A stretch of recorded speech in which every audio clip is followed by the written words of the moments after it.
Yeah, ẹ káàsán ní gbogbo ibi tẹ́ tí ń wò mí lọ́sàn yìí. So, lénìí, nǹkan tí mo máa discuss òun ni nípa kí ni àwọn ìgbésẹ̀ tí federal government máa gbé lórí ọ̀rọ̀ Chief Sunday Igboho. Because tá bá wo kí ni ìbò ṣe ń lọ, security and lives of the people who were involved, that's number one. And apart from that, the political fate of the Yoruba race from 2023, right, all rely on this security so much. Because number one, apart from the fact that we kí Fulani fẹ́ máa rọ́ wa sẹ́yìn, number one, actually Fulani ló rọ́ wa sẹ́yìn, and the reason is because Fulani ò lè dá yé ṣe, Fulani ò lè dá jọba ṣe, right? The Igbo people, which are the southeast, right, they have been allegedly, even though it seems realistically, right, but they have been, let me say allegedly, because the federal government is claiming that I'm marginalized one, right? But nǹkan tó ń ṣe fún wọn kò tó nǹkan tó ń ṣe fún other regions, right? So let's accept they are marginalized, right? But they can't marginalize the Yoruba too. Why? Because the Yorubas and Igbos, they would come up and form an alliance against them, right? So they can't really make enemy with everybody. So for this reason, the first step to take pẹ̀lú gbogbo ìbínú tí àwa Yorùbá ń bí right now, the first step to take is to put us on a pedestal, right? Wọ́n á fi wá lẹ̀ tó yẹ pé gbogbo nǹkan tá bá fẹ́ ṣe wọ́n á jẹ́ pé everybody ṣe. Tábàdé ọ̀nà tí during the time of Biafra war as well, that was what Gawon did. Ìgbà tó ojú kọ́kọ́ bẹ̀rẹ̀ agitation ẹ̀ kò ṣe nǹkan. The only thing that Gawon was doing was to try to make peace and try to settle these things between the Nigerian government and the seceding Biafra, right? Àtàwọn tó fẹ́ yà lọ, which are the Biafra people. Gawon tried láti make peace yẹn so that wọn ní yà lọ, right? But ìgbà tí wọ́n try láti make peace yẹn tó yẹ pé a lot of àwọn northern elders, right, wọ́n jẹ́ kí Gawon ṣe àwọn nǹkan yẹn tó fẹ́ ṣe láti fi tẹ́ àwọn Igbo lọ́rùn so that wọ́n á lè feel safe of being part of Nigeria. Ìbínú pé 1966 school àwọn Igbo náà plan nǹkan kan yẹn ó sì wà nú àwọn mi làwọn Sultan of Sokoto gba àwọn Emir of Kano gba àwọn tó ń jẹ́ Hausa big Hausa traditional leaders yẹn kò jẹ́ kí wọ́n lè trust Igbo so much, right? So do you expect kí Gawon kó gbé opinion wọn tì ó nítorí pé wọ́n fẹ́ side Igbo àbí tó ní pé wọ́n fẹ́ protect àwọn Igbo? No, right? But so the president is just trying to be fair to everyone, right? Of course the political side are going to be with it. So the fact is that Buhari ọ̀kan lè dìde kó lọ́n fẹ́ gbógun against Yorùbá láyé tó yàgò. So Buhari can never do that. Buhari can even the Igbos, if not for history issue tó ti wà ńlẹ̀, irú àwọn ESN àwọn Nnamdi, àwọn Biafra whatever àwọn Nnamdi Kanu, àwọn Biafra people yìí tó lọ ń kó sójà tí wọ́n tó ń pa wọ́n tó ń ṣe everything yẹn. Ìdí tó fi lè ṣe bẹ́ẹ̀ ni pé Igbo wọ́n dá nǹkan wọn ṣe ni. Igbo wọ́n sí nípò pé kán ṣe nǹkan kí Yorùbá gbá tí wọn àbí kí Yorùbá support wọn àbí kán ṣe nǹkan. Even àwọn tó ń jẹ́ bí south tá a lè pè bóyá bí àwọn ọmọ ìyá wọn díẹ̀ gan wọ́n really side pẹ̀lú wọn. South really were divided. South is really divided, not to what's the name, right? But Yorùbá, ibi tí Yorùbá bá ń lọ, North Central, half of the North Central will go with us. Ibi tí Yorùbá bá ń lọ, some part of the south will go with us too. So ìyẹn ló jẹ́ kí ipa yẹn ká wọn díẹ̀. So let's now look into this thing that orí ọ̀fẹ́ tí Buhari, let me say the federal government, right, tó ń fún àwa tó yẹ pé a lè protect ara wa. Mi ò sọ̀rọ̀ àwọn tó lè protect ara wa, mi ò sọ̀rọ̀ àwọn tó wà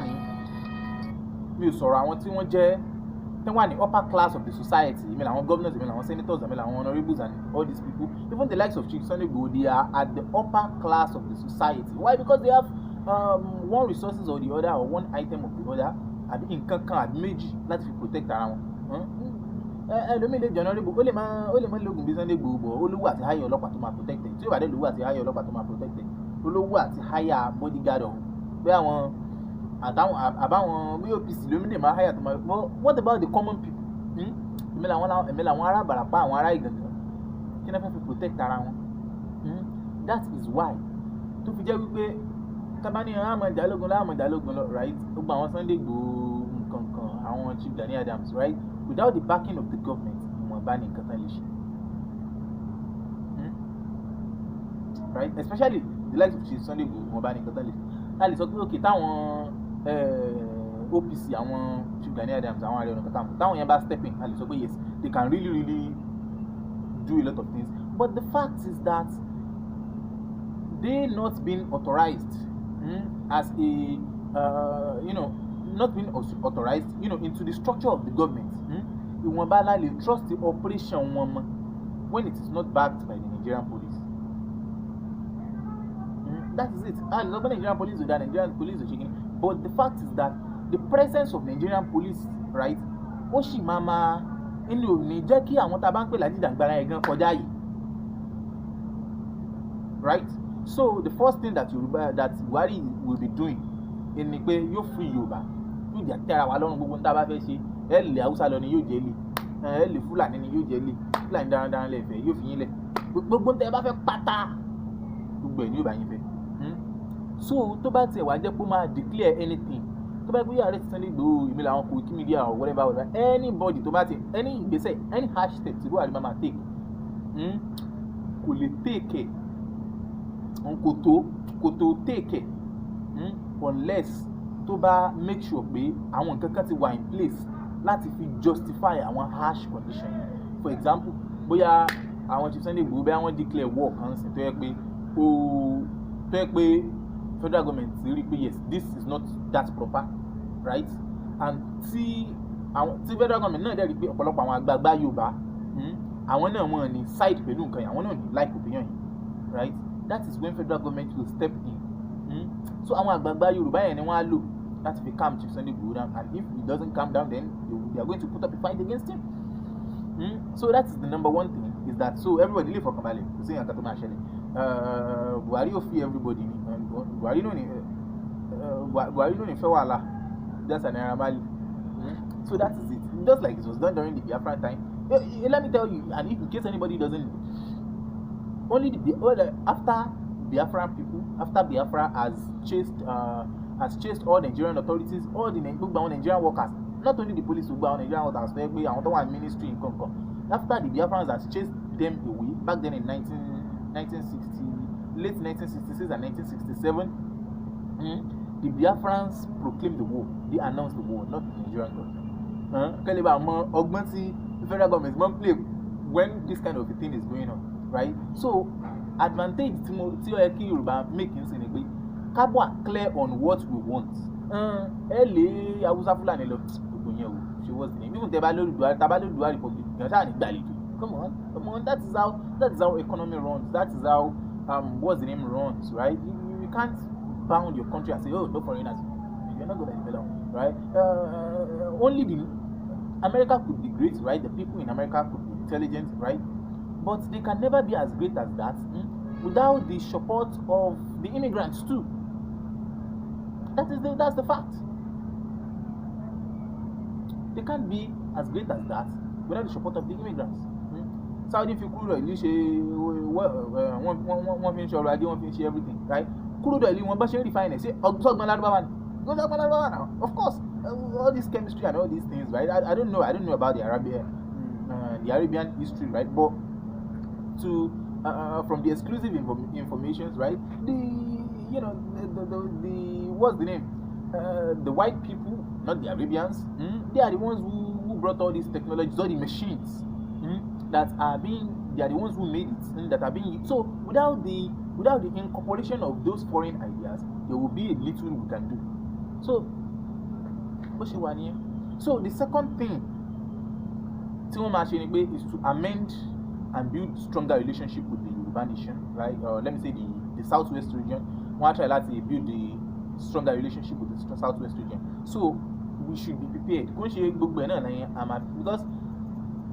tẹ́yìn ní parọ́ ẹ lé Fúlàní lọ unless tó bá yẹ pé àwọn tán lé Fúlàní lọ gangan iná wà ń di kìnìún náà tó yẹ pé wọ́n kàn fẹ́ fi justify whatever no ẹ lé Fúlàní lọ like everybody ó ti kìnìún wà exclusive to everybody pé Fúlàní nìkan kọ́ ló ń jiyàn right wọ́n ní ìrànlọ́wọ́ àwọn Yorùbá kan náà láàrin àyè bẹ́ẹ̀ kọ́ so àwọn Yorùbá yẹn ó máa hard fún wọn láti flush out why because wọ́n ti àwọn yẹn ara wa ni wọ́n á rí kọ́lọ́fín sáàsì Fúlàní èdè wọn ìṣesí wọn ibi tán ń gbé whatever again ìyẹn lè give wọn off láti rí wọn flush out not gbogbo wọn náà bàmá àwọn Yorùbá yẹn wọ́n rí pàlàpolo sáńtẹ̀ ní mọ̀ pé okay àwọn aṣebí yẹn nìyí that is why we have to combat crime not combat the Fulani headsmen tabani okay Fulani ní ń pa wọ́n ní ló ń pa wọ́n bí ta ló ń pa wọ́n ní Borno state ebi Fulani ni káláwọn yẹn ń pa wọ́n torí pa jẹ́ Yorùbá torí wọ́n fẹ́ dominate wa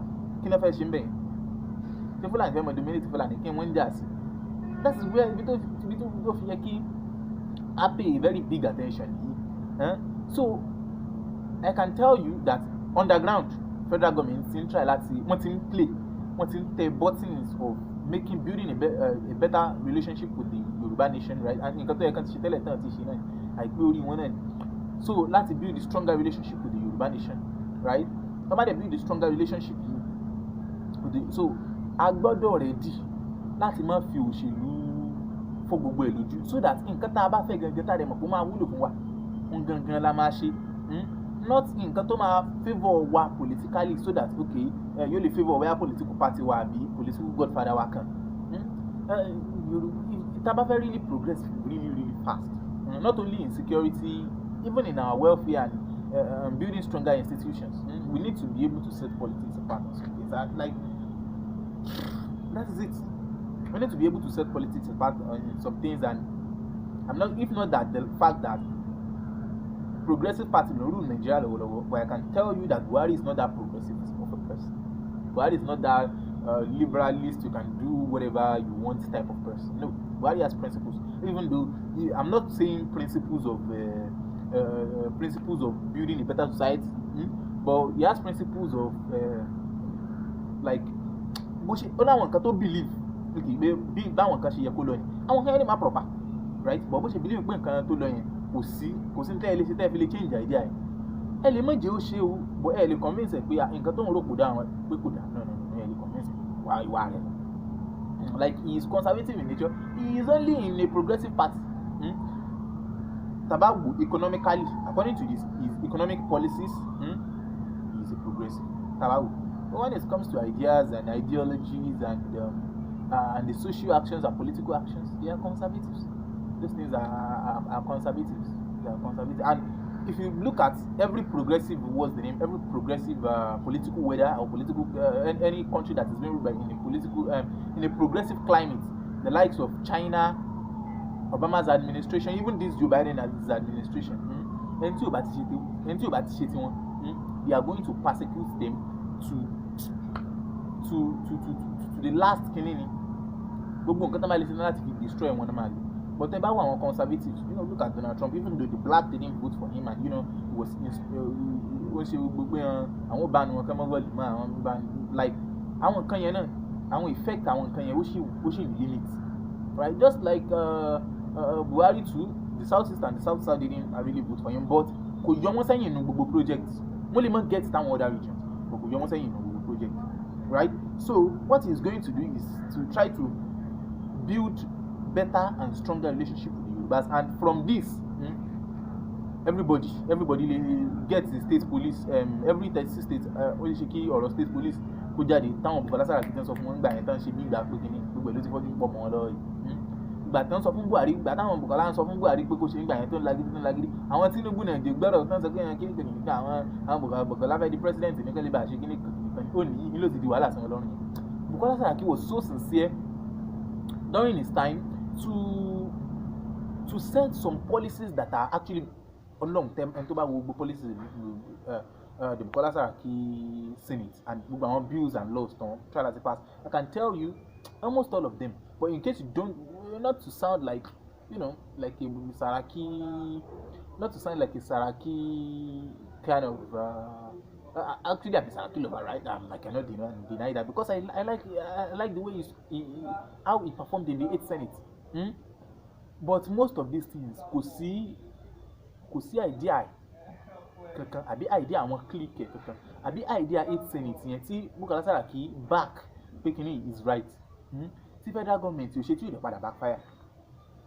Ọlọ́wádìí police reforms, public conduct and queues, police restructuring, and then restructuring normally. All this, having state police and all these things. State police náà fẹ́ fọwọ́ sí. Tipátipá ni àwọn Yorùbá gómìnà sí lọ wọ àwọn tẹ̀wọ̀n wọn lọ́rùn. Wọ́n ti jẹ̀bi débi wípé despite pé wọ́n fẹ́ fílẹ̀ tipátipá náà fílẹ̀. Tó dìgbà tí wọ́n bá tó ń fọ́ọ̀sì wọn, tó dìgbà tí wọ́n bá tó ń kẹ́ nígbà tí èyí sọ mí àwọn, tó dìgbà tí wọ́n bá tó gbógun tì yín kẹ́ ẹ tó ṣe nǹkan. So, well, gradually. What I know is Nigeria is going to be better. You sure pa? I'm on OG.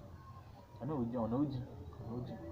I think the state police but one not even state police. Paramilitary, just the security outfit, and doesn't make any sense. Huh?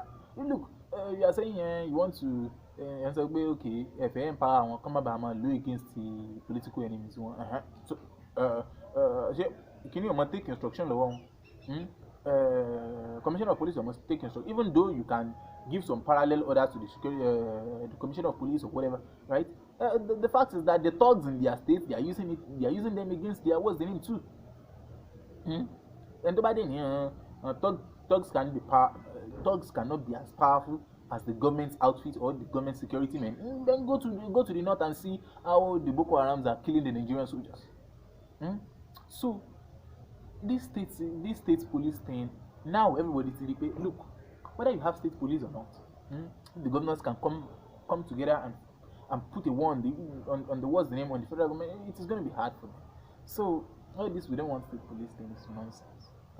It's nonsense, right? Even our institutions start with, even our countries, our republics start with, yes. Kò sí ẹnìkan kan ò lè fọwọ́ padà òfin wọn lójú nǹkan kan. Of course it happened. Even àwọn Trump ń ṣe kíní ànúgbògbé kó tó di pé wọ́n padà kúrò mẹ́rin. Which means anybody can try to overturn elections and try to cause wars and try to cause anything. Anybody really try àwọn nǹkan bẹ́ẹ̀. But we have to approach things. We have to set those things. Àwọn nǹkan yẹn gbọ́dọ̀ wà ń bẹ̀. So that even ẹni tó bá wà in position of power, tó bá fẹ́ change àwọn nǹkan yẹn, kò ní ṣe change fún, especially tó bá yẹ pé àìdá ló fẹ́ fi ṣe. So ìyẹn bẹ́ẹ̀ ó jẹ́ nǹkan ẹlẹ́ẹ̀kejì. So ẹlẹ́ẹ̀kẹta bẹ̀ is to look for Sunday Igboho's mistake. So tó máa make àwọn ìgbésẹ̀ méjèèjì àkọ́kọ́ yìí tí wọn bá ní nǹkan kan lè ṣe sí, nǹkan ẹlẹ́ẹ̀kẹta tó máa ṣe ni pé is to look for Sunday Igboho's fault. They were going to look for his faults. They are going to, paint him bad in the media. That is it. I paint him bad in the media. And the same thing, so somebody to paint the bad in the media. Why they want big, because probably with all these things, àwọn errors kan lè ṣẹlẹ̀. Àwọn bóyá àwọn èèyàn kan tí ò yẹ kan kú nínú struggle yìí. Àwọn nǹkan yẹn ò ná máa mú as offence against Sunday Igboho, so that wọ́n nílé operate láti pé wọ́n lé Fúlàní ẹ̀dínmẹ́, wọ́n lé wọn lọ, wọ́n ń ṣe ògbọ́n kan yẹn kan ṣe yẹn mọ́, right? Tó bá ti wọ́ ẹ̀ṣẹ̀ yẹn sí wọn lọ́rùn, then wọ́n á lo kíní yẹn against àwọn tó ń jẹ́ Yorùbá leaders táwọn náà wò yà kíní ní ó dé wọn proper kíní. Tó bá ti fẹ́ mọ́ ṣe kíní wọ́n ní Sunday calm down, right? So that is how they are going to conduct. So the fourth thing is to push the state governors against him. And that by the way, no state governor except state governors to bá mọ̀ nípa tó yẹ pé òun gangan ló ń sponsor Chief Sunday Igboho, because of which I don't want to believe that is true, right? Every state governors are under threat, but one can attack Chief Sunday Igboho because everybody is seeing him as he's trying to protect us. So any governor that move against him, any governor to move against Chief Sunday Igboho, say àwọn yẹn mọ̀ pé governor will like him, right? So our governors náà ń kálukú try láti balance things, láti mọ jẹ́ kí wọ́n rókọ̀ òun dìmú, right? But the fact is that kò sí gómìnà tó tọ́kàn ẹ̀ balẹ̀ pẹ̀lú nǹkan táwọn Chief Sunday Igboho ṣe, because tẹ́ bá ní okay ibi security and lé Fúlàní lọ nìkan ni yóò mọ̀. And one thing about power is that the more you use power, the more you get it. The more you use power successfully, the more you get it. The power will be increasing. The following, the following and the respect people have for Chief Sunday Igboho will be growing fast. And people will be àwọn olóṣèlú tẹ̀ mọ̀ olóṣèlú mọ̀ ń fura gan.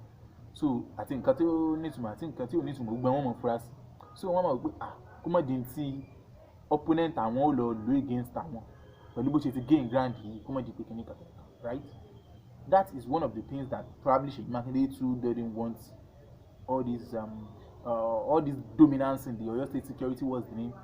Don't even try that to cover, okay? Right? And the Ogun State government too. Ogun State government not invited. I don't believe the Ogun State government actually invited him, unless there has been political, unless they want to politicize the ọ̀rọ̀ Fúlàní really yẹn lóko. And well, Ogun State government ti padà sọ pé àwọn kọ́ làwọn invite wọn. Well, bóyá àwọn náà invite wọn, àbáwọn kọ́ náà invite wọn.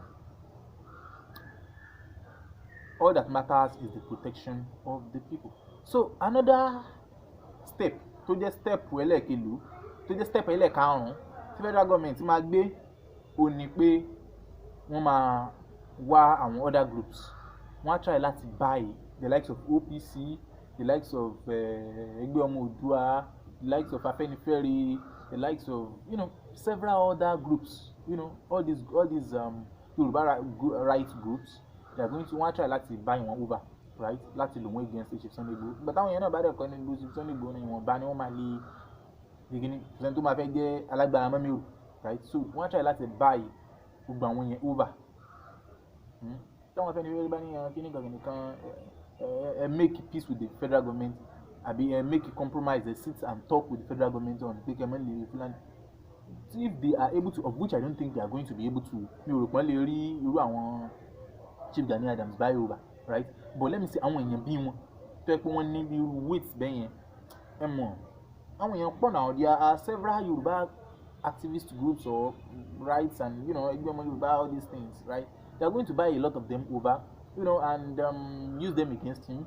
So that is the number 5 thing, right? Of which I probably don't think is going to fail. Why? Because most of our Yoruba groups, èmi ni àwọn àjòlósùn, èmi làwọn OPC, àwọn gbogbo àwọn kìíní yìí, àwọn nǹkan yẹn náà ló máa ń back a lot of àwọn olóṣèlú, right? So bá dẹ̀, especially the governors, right? Táwọn yẹn náà bá dẹ̀ ti ń withdraw support yẹn, the governors will be withdrawing support, right? So gbogbo progress tá à ń rí ìwé ṣe kó máa collapse, especially in the security. So what's the name is that? We should be do gbogbo nǹkan tá a bá fẹ́ ṣe àṣìlè máa ṣe, right? But ká máa prepare for dialogue with the federal government. Let's not be unless we are prepared for outright war. Okay, we want the war. Okay, no problem. But if you don't want the war, if we only really want to protect ourselves, let's keep protecting ourselves till the federal government calls for the dialogue, because they are surely going to call for the dialogue. So, ìyẹn jẹ́ nǹkan ẹlẹ́ẹ̀karùn-ún. Ẹlẹ́ẹ̀kẹfà ó ní pé wọ́n á fẹ́ try láti bribe Chief Sunday Igboho out. Yeah, sure, that's the last option. So wọ́n á try láti buy one out, right? Àwọn á dẹ̀ fẹ́ lò wọ́n for láti buy the whole Yoruba nation as well. For their candidates. Well, àti mẹ́tọ́ máa fà á lẹ̀, NT APC máa fà á lẹ̀. So NT APC máa fà á lẹ̀, wọ́n á try láti buy Chief Sunday Igboho out, because tá a bá ní wò tí kíní bá continue by, Sunday Igboho's popularity is fast increasing, right? And I can tell you that tí Sunday Igboho bá fẹ́ náà sọ̀rọ̀ ní sọ nǹkan tí Tinubu bá sọ through àwọn Arẹ́gbẹ́, through àwọn Ọ̀sínbàjò, through àwọn Dàpọ̀ Abíọ́dún, àwọn Oyètọ́lá, àwọn ìyàbá àwọn yẹn náà lè rò. So nǹkan tí Tinubu bá dẹ̀ sọ fún wọn ní máa gbọ́, àwọn yẹn lè command the more crowd. But pé ká sọ̀rọ̀ ẹnu báyìí, ká sọ̀rọ̀ lẹ́nu to the common people, and they are going to follow it. I'm telling you that people are listening fast to whatever Sunday Igboho says, especially on security issues. So Sunday Igboho bá jáde tó bá ní kíní kan òun ti bá federal government sọ nǹkan lágbájá báyìí, plan báyìí ló ní. So fún ààbò yín àtẹ̀mí yín, of course a lot of people are going to follow whatever he says. So the point is just that it's just a what's the name, probability mi sọ pé Sunday Igboho máa gbà ọ́, I'm only saying federal government wọ́n máa gbé súnmọ́, right, wípé okay drop ìjà yìí, ìyẹn number one.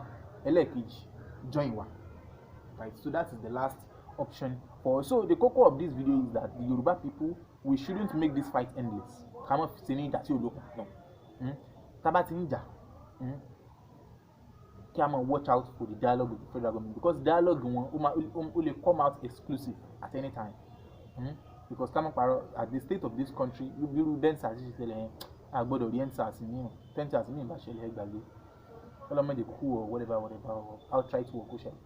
So that is it. Subhana Rabbika Rabbil Izzati Amma Yasifun. That is all. Don't forget to subscribe to my channel, and not only that, so in the next 2 days, today is Tuesday, so on Thursday I will be releasing a video on health, right? And we're going to be talking politics again on Saturday, right? So till then, kindly subscribe, like, and drop your comments in the comment section below. Thank you.